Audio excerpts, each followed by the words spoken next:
Hello friends, दो दिल एक जान के आने वाले एपिसोड में आप देख रहे हैं कि यहाँ पे माई कहती है अंतरा को कि मैं अभी दवाई देने के लिए इसकी माँ जिंदा हूँ, क्योंकि तू तो सिर्फ जहर घोलने का काम कर, दवाई तो मैं खुद पिला दूंगी इसे।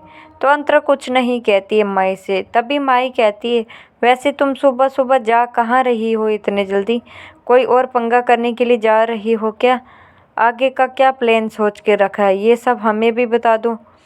तो तभी अंतरा कुछ नहीं कहती है और माई से बात करती नहीं है, वहाँ से निकल जाती है बाहर। फिर रघु आ जाता है माई के पास और माई उसे दवाई खिलाती है और कहती है कि इस लड़की की अकड़ तो देखो।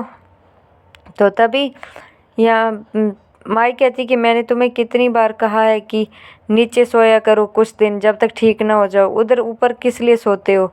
क्योंकि अब तो वो खिड़की भी बंद हो गई जहाँ से तुम देखते थे। तो तभी रघु कहता है कि खिड़की भलिया ही बंद हो गई होगी माई, लेकिन तुम्हें तो पता है ना कि मैं हमेशा उधर ही सोता हूँ। मुझे खुले आसमान में अच्छा लगता है सोना, मुझे सुकून मिलता है। तो तभी रघु कहता है कि मैं उसके खातिर नहीं सोता हूँ माई, मुझे अच्छा लगता है छत पर सोना। तो तभी माई कहती है कि ठीक है, तुम्हारी मर्जी, जाओ तुम सो जाओ। तो फिर वहाँ से रघु चले जाता है छत पे सोने के लिए और माई सोचती है कि अंतरा गई तो गई कहाँ इतनी सुबह सुबह।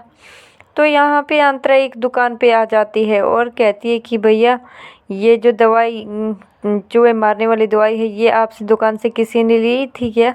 तो तभी वो दुकान वाले कहते हैं कि जी, यहाँ तो दिन में बहुत सारे लोग रहते हैं, लेकिन हमें तो पता ही नहीं है, याद ही नहीं रहता है कि कौन कब आता है और कब चले जाता है। तो तभी अंतरा कहती है कि मैं आपको एक फ़ोटो दिखाती हूँ, उसमें पहचानो। तभी वो काकी रसिका पकड़ी जाती है और वो कहते हैं कि ये आंटी आई थी। तो फिर वो अंतरा वहाँ से घर वापस चली जाती है। तभी सत्या कहता है कि तुम कहाँ गई थी? तो अंतरा जवाब नहीं देती है। तभी सत्या कहता है कि हर वक्त मेरा मूड ठीक नहीं रहता है कि तुम जब कहो तो बात करोगी, जब कहो मन करे तो नहीं करोगी। तुम्हें पता है कि हर वक्त मेरा मूड नहीं ठीक रहता है, इसलिए जवाब सही से दे दिया करो। तो तभी अंतरा कहती है कि कौन सा जवाब दे दूँ तुम्हें? जब मुझे खुद जवाब मिल जाएगा तो मैं तुम्हें भी बता दूँगी। फिर अंतरा कहती है कि मैं सबूत इकट्ठे कर रही हूँ कि वो माई दूध में जहर मिलाया था माई ने, वही सबूत। तभी साहिब अंतरा का मंगलसूत्र पकड़ लेता है और कहता है कि तुम्हें ये बर्दाश्त नहीं हुआ कि तुम्हारे साहिब पर तुम्हारे पति पर इल्ज़ाम लगा कि दूध में जहर साहिब ने मिलाया था। तभी सबूत इकट्ठा कर रहे हो, या कि तुम्हारे अपने आशिक के बारे में सोच के? तो अंतरा कुछ नहीं कहती है। यहाँ पे रुखसाना जाती है रघु के पास और बिस्तरा ठीक करके देती है। तभी रघु कहता है कि क्या ज़रूरत है, मैं खुद कर लेता हूँ, तुम क्यों करती हो इतना? तभी रुखसाना उथल फुथल कर देती है दोबारा और कहती है कि ये लो अब करना। फिर रुखसाना आती है, कहती है कि सॉरी। लेकिन तभी रुखसाना पूछती है कि तुम्हें क्या हुआ था, किसने जहर मिलाया था, कुछ पता चला? तो तभी रघु कहता है कि मुझे कोई उतना इंटरेस्ट नहीं है, मुझे नहीं जानना। तो तभी रघु कहता है कि मुझे कोई ज़रूरत नहीं है। तो रुखसाना कहती है कि ज़िंदगी अपनी प्यारी है कि नहीं, हमें पुलिस को बुलाना चाहिए। तो रघु कहता है कि नहीं। यहाँ पे अंतरा जाती है काकी के पास और कहती है कि वो दवाई सच बोलो कि वो दूध में जहर किसने मिलाया था, तुमने ही किया था ना ये सब? तो तभी रसिका कहती है कि अगर मैंने ये सब किया भी है तो तुम क्या कर लोगी? तभी अंतरा कहती है कि सच कहो, ये सब तुमने ही किया है ना? तो रसिका कहती है कि अगर मैंने ही किया होता तो फिर भी तुम क्या कर लेती? वैसे भी ये केस अब रफा दफा हो गया है, अब तुम क्या करोगी? तो तभी अंतरा कहती है कि मेरे पास तुम्हारे खिलाफ सबूत है। जहाँ तुम गई थी दवाई लेने और वहाँ से मैं एक पर्ची लेके आई हूँ तुम्हारे नाम की, जहाँ से तुमने ये दवाई खरीदी थी। तो तभी रसिका बहुत ज़्यादा डर जाती है और कहती है कि अंतरा, मुझे माफ़ कर दो, मैंने कुछ नहीं किया है, मैंने ये सब कुछ भी नहीं किया है। तभी अंतरा कहती है कि तुमने नहीं किया है तो फिर किसने किया है? तो तभी रसिका कहती कि माई ने मिलाया था दूध में जहर, क्योंकि माई ने ही मुझे कहा था। तो तभी अंतरा कहती है कि फिर तुमने वो दूध ऐसे क्यों बोला कि वो रघु के लिए है। तो तभी रसिका कहती कि वो दूध तुम्हें देने के लिए माई ने कहा था, और मैं कैसे कहती कि ये दूध जहर वाला तुम्हारे लिए है, इसलिए मेरे मुंह से फिसल गया और कह दिया मैंने कि ये दूध रघु के लिए है। तो तभी वहाँ ज़ोर ज़ोर से रोने लगती है और कहती है कि अंतरा प्लीज़ मुझे बचा दो, मैंने कुछ नहीं किया है। वहाँ से फिर अंतरा निकल जाती है। यहाँ पे डाइनिंग टेबल पे सभी खाना खा रहे होते हैं और अंतरा सबको खाना परोस रही होती है।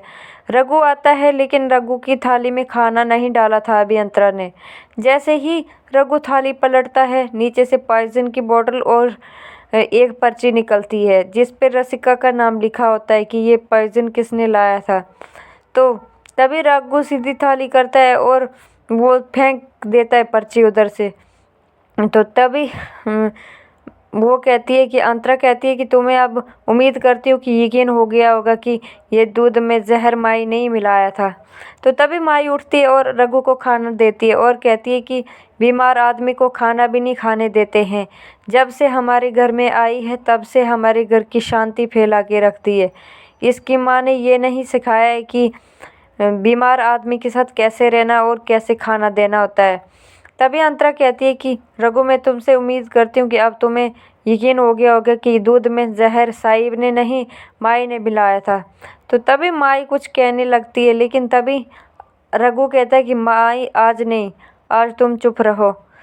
तो तभी रघु ऊपर उठ जाता है और कहता है कि अंतरा तुम कहो क्या कहना चाहती हो। तभी अंतरा कहती है कि ये दूध माई ने मेरे लिए बनाया था, माई ने ही जहर घोला था इसमें, और ये जो तुमने दूध पिया था वो माई ने जहर घोल के पिया था।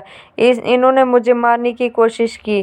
पहले तो मैं इनके सामने गिड़ाती रही और मैं कहती रही कि दूध मत पियो, इसमें जहर है, लेकिन माई ने एक बार भी नहीं कहा कि तुम जहर मत पियो और तुम्हें मरने के लिए छोड़ के चला गई। पहले इन्होंने मेरी माँ को मारने की कोशिश की, अब ये मुझे मारने की कोशिश कर रही है।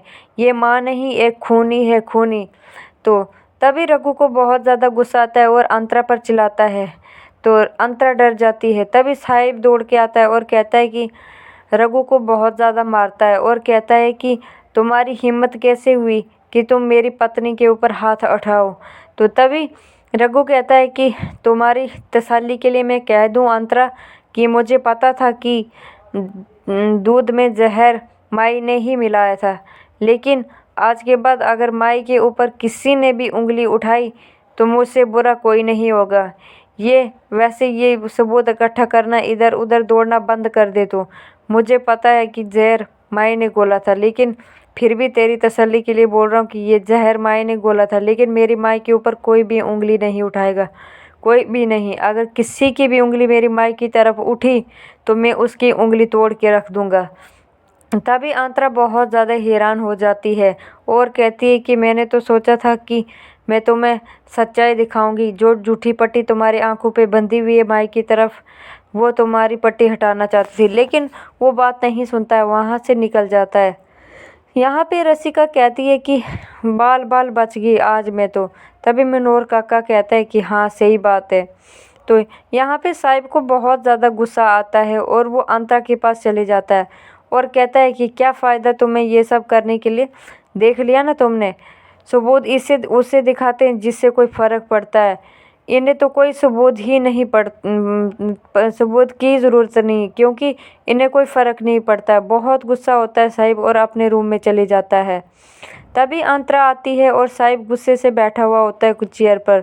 अंतरा कहती है कि सॉरी, क्योंकि मुझे नहीं पता था कि मैं सबूत इसलिए इकट्ठी कर रही थी कि जो रघु की आंखों पर झूठी पट्टी बंधी हुई थी वो हट जाए, लेकिन मुझे क्या पता था कि ये सब क्या हो रहा है। तभी साहिब कहता है कि देर से ही अकल आई, चलो आई तो सही। जैसे मैं उम्मीद करता हूँ कि तुम आज के बाद ऐसी कोई गलती नहीं करोगी। जैसे मैंने तुम्हारी आज मदद की, उम्मीद करता हूँ कि कल भी तुम मेरी ऐसे ही मदद करोगी। ये सब कह के वहाँ से निकल जाता है साहिब। यहाँ पे रघु दरवाजे से बाहर निकलता है और माई छत पे बैठी हुई होती, देखती है कि रघु जा कहाँ रहा है। तो तो रघु वहाँ से जाता है और रुखसाना की दुकान पर पहुँच जाता है। तभी रघु कहता है कि क्या हुआ? तो रुखसाना कहती है कि मेरी दुकान की चाबी अंदर रह गई है और एक गुम हो गई, पता नहीं कहाँ चला गई, क्या तुम डुप्लीकेट चाबी बनवा दोगे? तो तभी रघु जोर से शीशे को मारता है और शीशा तोड़ के चाबी लेके आता है और उसके हाथ से खून निकलता है। तभी रुखसाना कहती है कि ये कौन सा तरीका है, तुम्हारे हाथ में लग जाती। तो रघु कहता है कि तुम्हें चाबी मिल गई और